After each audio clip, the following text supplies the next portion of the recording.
हाँ जी, नमस्कार आप सभी को। आप सभी का अपने इस संस्थान ग्रैंड मास्टर 360 पर स्वागत है। जैसे कि आपको पता है, हम आपके लिए डेली टेस्ट सीरीज लेकर आते हैं प्री 2024 को ध्यान में रखते हुए।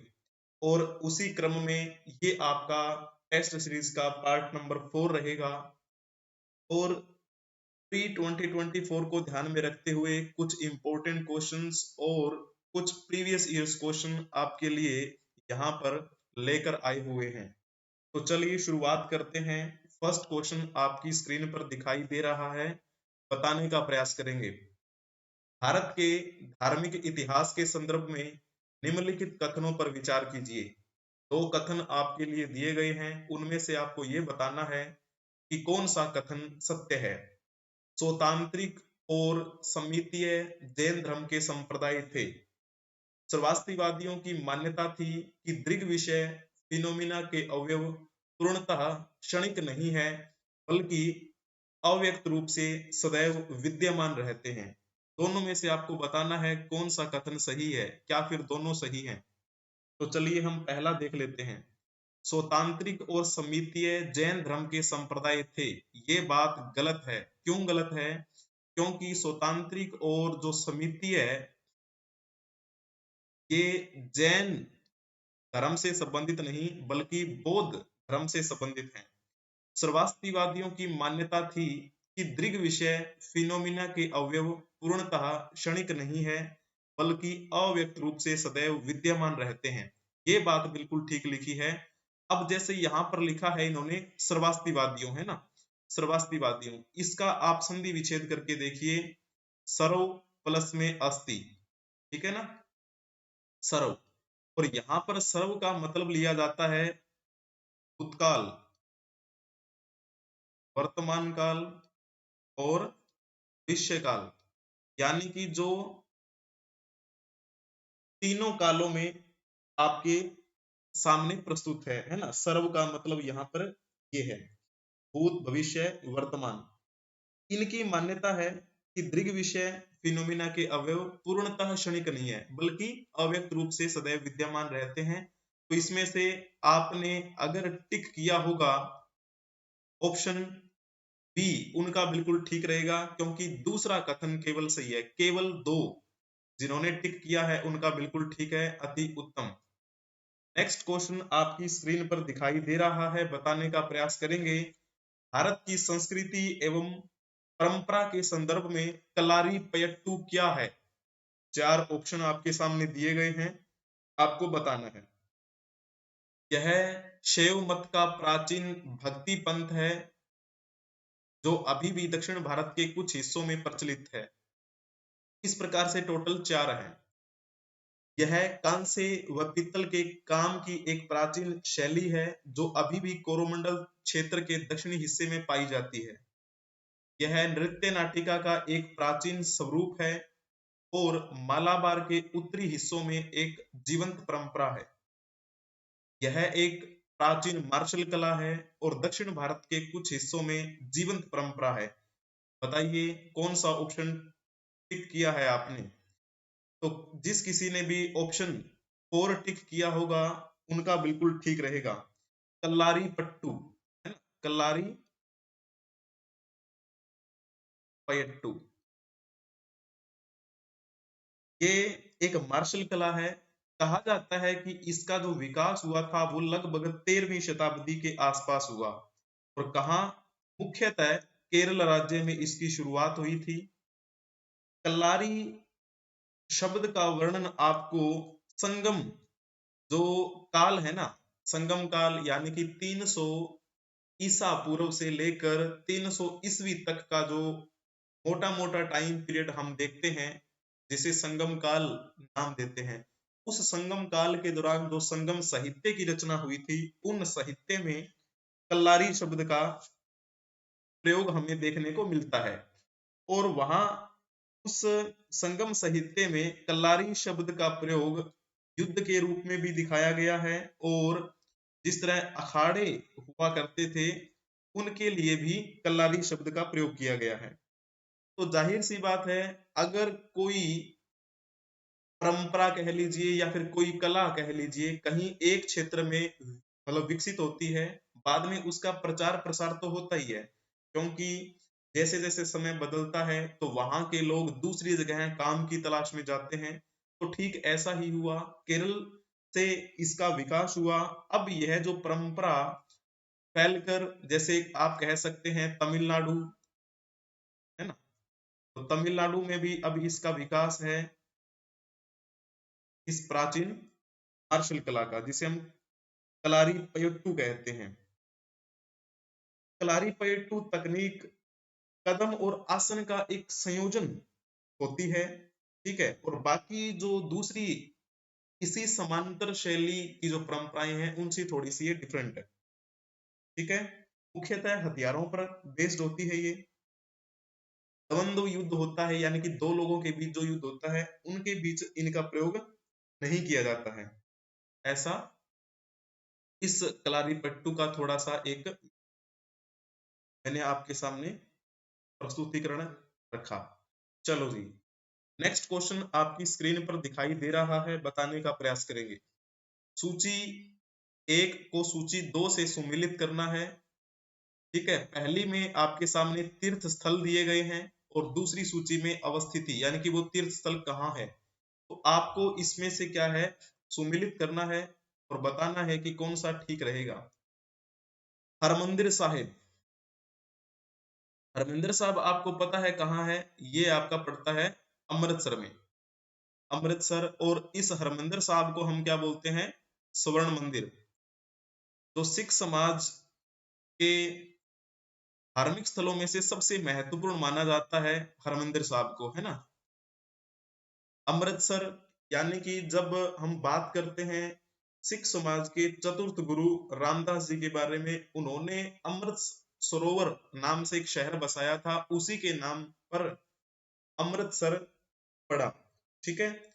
और जब सिख साम्राज्य के संस्थापक थे महाराजा रणजीत सिंह, उन्होंने इस हरमंदिर साहब के ऊपर एक सोने की परत चढ़वाई, जिस वजह से इसे स्वर्ण मंदिर का नाम भी दिया गया, ठीक है। तो उसके बाद में दूसरा जो कथन आपके सामने दिया गया है, कीरतपुर साहिब। कीरतपुर साहिब जो है वो आपका कहाँ पड़ेगा, वो है रूपनगर पंजाब भारत में।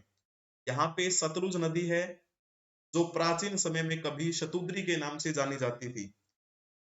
सिख समाज में अगर किसी व्यक्ति की मृत्यु हो जाती है तो उसके जो विसर्जन किया जाता है, तो वो जो विसर्जन यही कीरतपुर साहिब में होता है, ठीक है जी। और इस प्रकार से नेक्स्ट जब बात करते हैं, आपने एक मूवी भी देखी होगी वीर जारा। वीर जारा मूवी में एक एक्ट्रेस है, तो वो कहती है कि अभिनय था उनका, तो उनका कहना था कि मेरी अंतिम इच्छा है कि मेरी जो अस्थियां हैं वो कीरतपुर में विसर्जित की जाए, यानी कि वो इन्हीं के बारे में बात कर रही थी, कीरतपुर साहिब के बारे में। वहां पे गुरुद्वारा भी बना हुआ है, ठीक है। गुरुद्वारा शीशगंज के बारे में अगर बात की जाए तो ये कहाँ है, तो ये आपका पुरानी दिल्ली भारत में।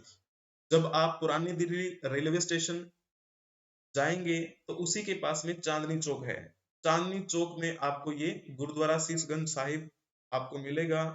और ये जो है सिख समाज के 9वें गुरु गुरु तेग बहादुर की शहादत के को ध्यान में रखते हुए बनाया गया था, ठीक है जी। गुरुद्वारा मणिकरण साहिब की बात की जाए तो ये आपका कहाँ है, हिमाचल प्रदेश भारत में। तो इस प्रकार से आपको ये देखना है। गुरुद्वारा शीशगंज साहिब में अभी हफ्ते भर पहले हम गए थे। गुरुद्वारा मणिकरण साहिब में 2015 में हमारा जाना हुआ था। तो अब आप देख लीजिए कौन सा इसमें से कथन ठीक रहेगा। A2B3, A2B3, C4D1, यानी कि जिन्होंने ऑप्शन टिक किया होगा ऑप्शन 4 उनका बिल्कुल ठीक रहेगा। D option will be right answer for this question. Next question आपकी स्क्रीन पर दिखाई दे रहा है, बताने का प्रयास करेंगे। बोधिसत्व पद्म पाणी का चित्र सर्वाधिक प्रसिद्ध और प्राय चित्रित चित्रकारी है, जो कहाँ पे है। आपके सामने 4 ऑप्शन दिए गए हैं, यूपीएससी में पूछा गया क्वेश्चन है ये। तो जिन्होंने लिखा होगा ऑप्शन सी उनका बिल्कुल ठीक रहेगा, अजंता में है। बोधिसत्व पद्म पाणी का चित्र अजंता की गुफाओं में, अगर बात करें कौन सी गुफा नंबर में है, तो गुफा नंबर 1, गुफा नंबर 1 में है। ठीक है जी। चलो नेक्स्ट क्वेश्चन आपकी स्क्रीन पर दिखाई दे रहा है, बताएं। निम्नलिखित कथनों पर विचार करना है और आपको बताना है कि चैत्य और विहार में क्या अंतर है, इसे चुने। चैत्य पूजा स्थल होता है, जबकि विहार निवास स्थान होता है। तो ये कथन जो है बिल्कुल ठीक है। फर्स्ट क्वेश्चन, फर्स्ट ऑप्शन जो है वो बिल्कुल राइट रहेगा। चैत्य, जैसे चैत्य यानी कि एक आप ये कह सकते हैं कि ऐसा स्थल जहां पर जो अगर किसी व्यक्ति की मृत्यु होती है तो उसके अवशेष रखे जाते हैं, और पूजा पद्धति का ये स्थल रहता है चैत्य।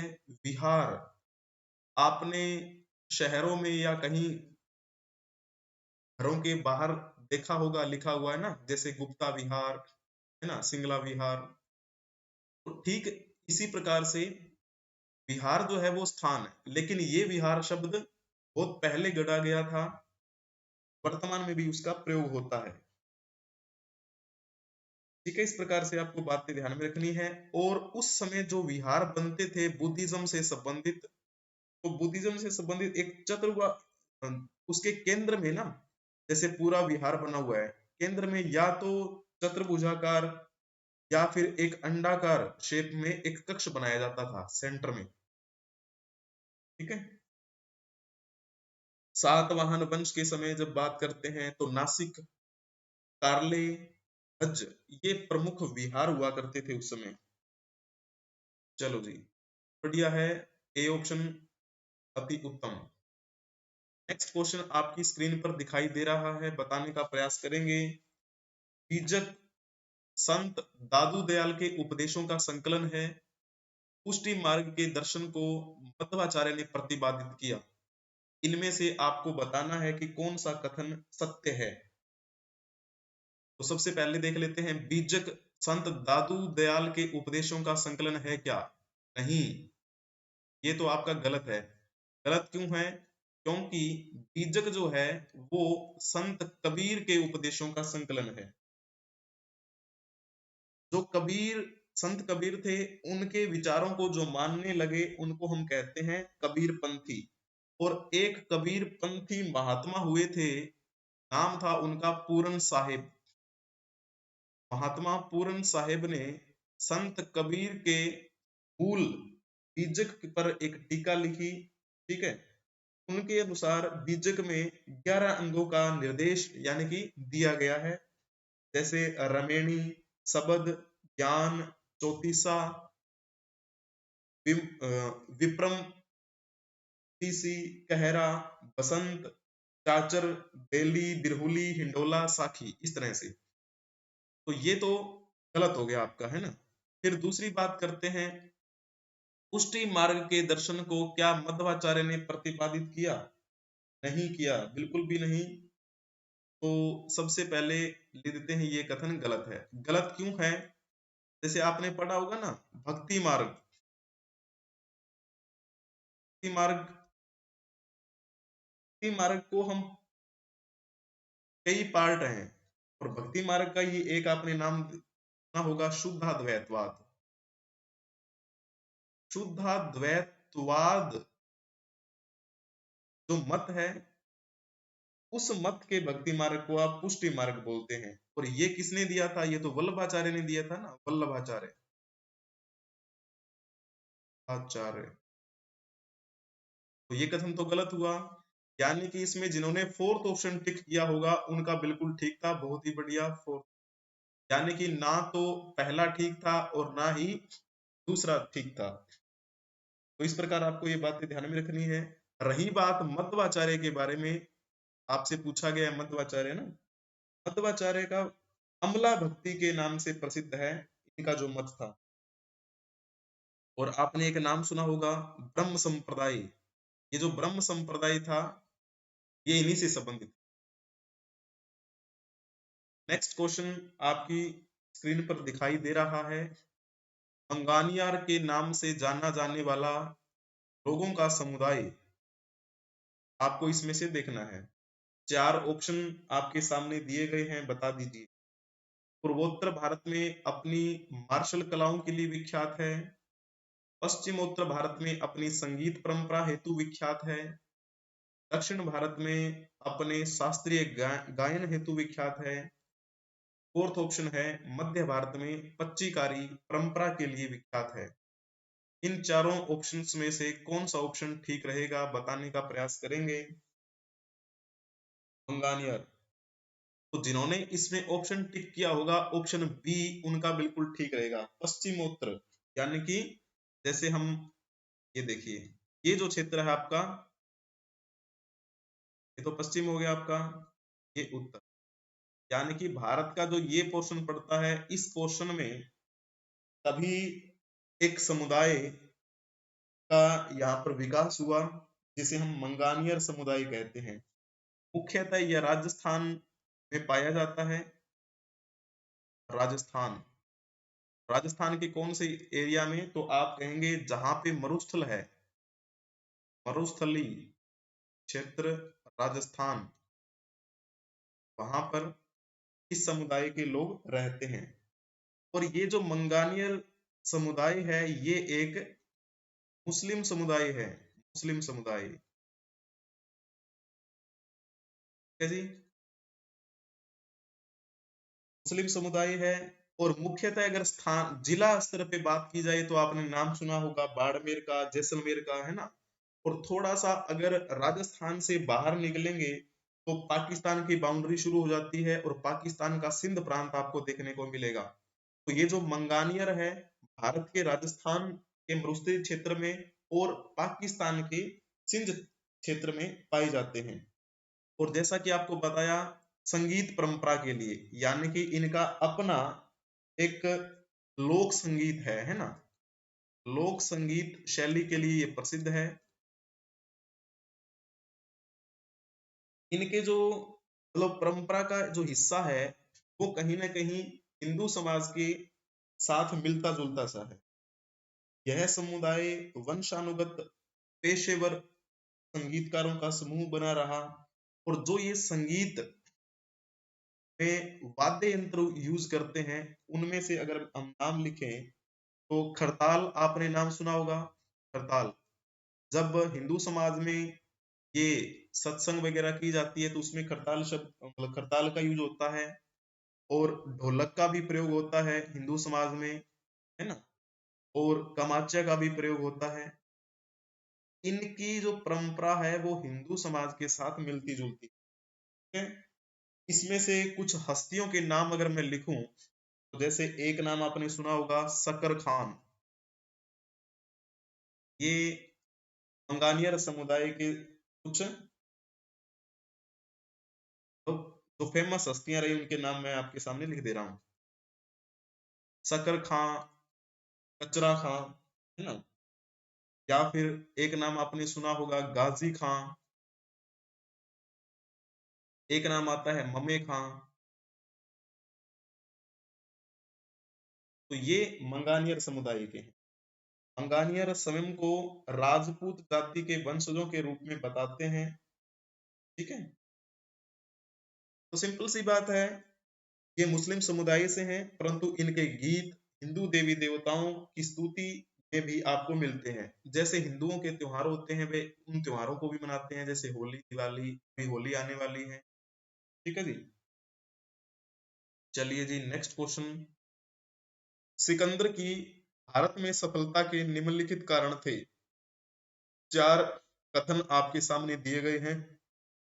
इन चारों कथनों में से आपको ये बताना है कि कौन सा कथन ठीक रहेगा। भारत में तब कोई केंद्रीय सत्ता की कमी थी। आप कहेंगे ये बात बिल्कुल ठीक है। उस समय आपको पता है केंद्रीय सत्ता की कमी थी। और कौन से वंश का समय चल रहा था, नंद वंश, ना नंद वंश। और नंदवंश का कौन सा राजा गद्दी पर बैठा हुआ था? घनानंद। वही घनानंद जिसको आचार्य चाणक्य समझाने के लिए गए थे, और ये घनानंद नहीं समझ पाया, भोगविलासी व्यक्ति था, और इसने धक्के देकर आचार्य चाणक्य को निकाल दिया।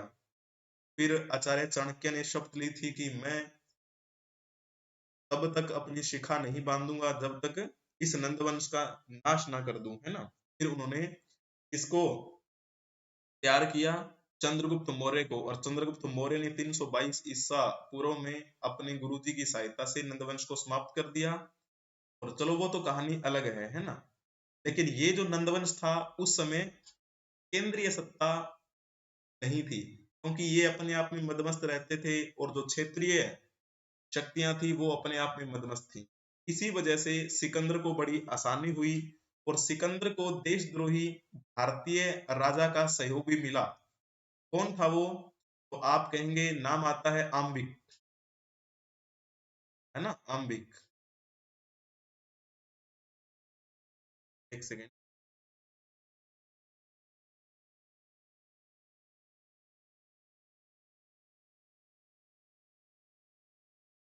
आम्बिक जो है उसने बिना ही लड़े साथ दे दिया, और सैन्य सहायता भी दी, अन्न धन भी दिया, जिसकी बदौलत आपको पता है सिकंदर यहाँ पर कुछ सफल भी हुआ। ये बात बिल्कुल ठीक है कि वह एक अच्छा प्रशासक था। सिकंदर का हखमनी साम्राज्य के शासकों ने साथ दिया, ये बात गलत है, क्योंकि हखमनी साम्राज्य एक ईरानी साम्राज्य था। आपको पता है प्राचीन भारत में सबसे पहला आक्रमण किसने किया था? हखमनी साम्राज्य के लोगों ने। और जब सिकंदर यहाँ आया था तो हखमनी साम्राज्य के एक शासक यहाँ पर थे, दारा तृतीय। दारा तृतीय के साथ सिकंदर की लड़ाई हुई थी, उन्होंने तो साथ नहीं दिया था। ठीक है, तो ये कथन गलत है। 333 ईसा पूर्व में लड़ाई हुई जो कि निर्णायक नहीं रही। ठीक है, फिर 331 ईसा पूर्व में लड़ाई हुई थी जो कि निर्णायक रही, और सिकंदर इसमें जीत गया था, है ना। कोलबेला की लड़ाई। इस प्रकार आपको ये बातें ध्यान में रखनी है। तो पहले तीन कथन ठीक हैं, यानी कि 1, 2 और 3, ये बात बिल्कुल ठीक रहेगी, अति उत्तम। नेक्स्ट क्वेश्चन आपकी स्क्रीन पर दिखाई दे रहा है, बताएं निम्नलिखित में से कौन सा एक बौद्ध मत में निर्वाण की अवधारणा की सर्वश्रेष्ठ व्याख्या करता है। ये आपका क्वेश्चन पूछा गया था 2013 में, तो इसमें से बताइए कौन सा ठीक रहेगा। तृष्णा रूपी अग्नि का शमन। तो सबसे पहले बौद्ध मत में निर्वाण का मतलब क्या होता है? निर्वाण बुद्धिज्म के अनुसार तो जीवन का सर्वोच्च लक्ष्य मोक्ष ही है ना। मोक्ष को हम क्या बोलते हैं? निर्वाण कह देते हैं, है ना, निर्वाण। निर्वाण एक ऐसी परम शांति जो तृष्णा, क्रोध, लोभ, मोह जैसी विषादकारी मनोस्थितियों के शमन के बाद उत्पन्न होती है। यानी कि ऑप्शन ए जो है वो ठीक रहेगा। तृष्णा रूपी अग्नि का शमन अगर आप कर देंगे तो आपको ये निर्वाण की प्राप्ति हो जाएगी। ठीक है, तो सबसे सटीक व्याख्या यही है। स्वयं की पूर्णतः अस्तित्वहीनता, परमानंद एवं विश्राम की स्थिति, धारणातीत मानसिक अवस्था, ये इतनी सटीक मतलब एक व्याख्या नहीं है जितनी फर्स्ट क्वेश्चन है। बौद्ध साहित्य की बात करें या बुद्धिज्म की जब आप बात करते हैं ना, तो आपको निर्वाण की संकल्पना देखने को मिलती है। निर्वाण का मतलब अगर वैसा क्या होता है, बुझा हुआ दीपक, है ना, दीपक का बुझ जाना, ऐसे बुझा हुआ दीपक। अब दीपक कब बुझता है? दीपक बुझता है जब तेल और जो हम बत्ती का प्रयोग करते हैं ना वो समाप्त हो जाए। अब तेल और बत्ती जब समाप्त हो जाए तब क्या है, दीपक बुझ जाता है।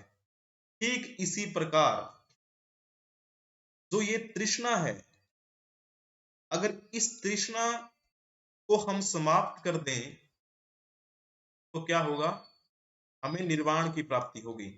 ठीक है, तो ये एक समझाने की दृष्टि से आपको बताया है। जब आप सर्च करेंगे निर्वाण का मतलब तो आपको बुझा हुआ दीपक कुछ ऐसा ही देखने को मिलेगा इंटरनेट पे जब आप सर्च करेंगे। तो ये ठीक वैसा ही है, अगर आप तृष्णा रूपी अग्नि को समाप्त कर देंगे तो आपकी कैसी स्थिति होगी, मोक्ष की स्थिति होगी, निर्वाण की आपको प्राप्ति होगी। नेक्स्ट क्वेश्चन आपकी स्क्रीन पर दिखाई दे रहा है, बताने का प्रयास करेंगे सभी। चलिए जी, निम्नलिखित पर आपको विचार करना है और आपको फिर बताना है कि कौन सा कथन सत्य है। उपमहाद्वीप, जैसे बाबर के भारत में आने के फलस्वरूप उपमहाद्वीप में बारूद के उपयोग की शुरुआत हुई। इस क्षेत्र की स्थापत्य कला में मेहराब व गुबंद बनने की शुरुआत हुई। इस क्षेत्र में तैमूरिद राजवंश स्थापित हुआ। तो इसमें से कौन सा कथन ठीक है? तो जिन्होंने इसमें ऑप्शन टिक किया होगा केवल 3, उनका बिल्कुल ठीक रहेगा। कारण क्या है केवल 3, यानी कि ये जो बात है यही ठीक क्यों? तो सबसे पहले बाबर की बात कर लेते हैं।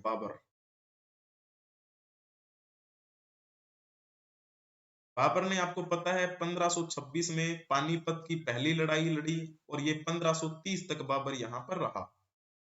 पानीपत की पहली लड़ाई दिल्ली सल्तनत के अंतिम वंश लोधी वंश के अंतिम सुल्तान इब्राहिम लोधी के साथ लड़ी थी, ठीक है ना। तो उसी समय एक नया राजवंश यहाँ पर स्थापित हुआ जिसे हम तैमूरी राजवंश भी बोल देते हैं, तैमूरी राजवंश। और कई बार इसे हम क्या नाम देते हैं, इसे हम मुगल वंश नाम देते हैं, मुगल वंश। ज्यादातर हम मुगल राजवंश ही पढ़ते हैं, नाम है ना कि मुगलों की स्थापना हुई। हाँ, तो दो नाम क्यों? क्योंकि जो बाबर है, बाबर के पिता का नाम क्या था? उमर शेख मिर्जा ना। एक सेकंड, कलर चेंज कर लेते, शेख मिर्जा। ये अपने पिता की ओर से तैमूरलंग का वंशज था, तैमूरलंग, ठीक है जी। और जब हम बात करते हैं, इनकी माँ का नाम क्या था? निगार, है ना, कुतुलुग निगार वैसे नाम था इसकी माँ का नाम, कुतुलुग निगार।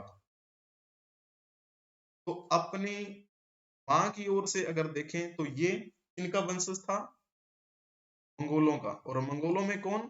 Genghis Khan. अपनी माँ की ओर से चंगेज खान का वंशज, अपने पिता की ओर से तैमूरलंग का वंशज था। तो इस प्रकार से तीसरा जो कथन है वो आपका बिल्कुल ठीक रहेगा, क्योंकि तैमूरी राजवंश की स्थापना हुई। लेकिन बाकी जो दो ऑप्शन बचते हैं ऊपर वाले, उनमें से देख लीजिए, उपमहाद्वीप में बारूद का प्रयोग होने लगा था क्या? नहीं, क्योंकि बाबर के भारत में आने के बाद नहीं हुआ, ये तो भारत में पहले भी हो रहा था।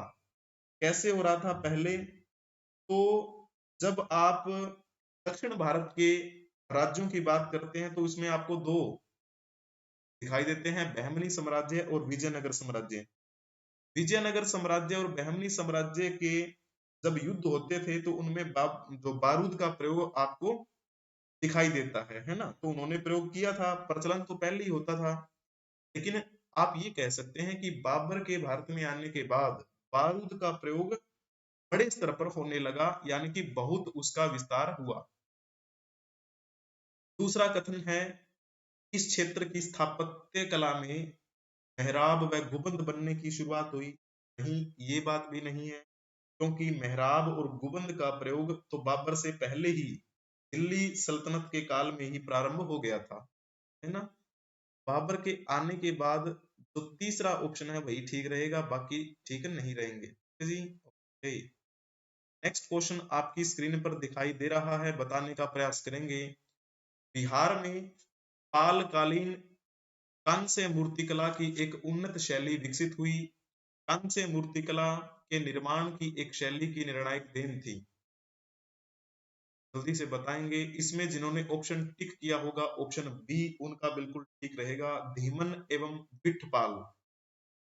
ये कांस्य मूर्तिकला के निर्माण की शैली में अच्छे भूमिका निभाते हैं और पाल वंश में आपको पता है एक धर्मपाल नाम से राजा हुए जिन्होंने विक्रमशिला विश्वविद्यालय का निर्माण करवाया, जो वर्तमान में बिहार के कहाँ है, भागलपुर जिला में के अवशेष आपको मिल जाएंगे। तो ठीक है, कंच है ना, ब्रोंज बोल देते हैं। ब्रोंज कैसे बनता है, कॉपर को और टीन को मिलाएं तो आपके पास आता है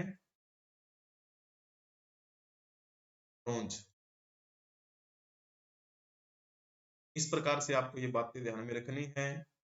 तो हम मिलेंगे नेक्स्ट क्लास में, तब तक के लिए नमस्कार, प्रणाम, जय हिंद, जय भारत।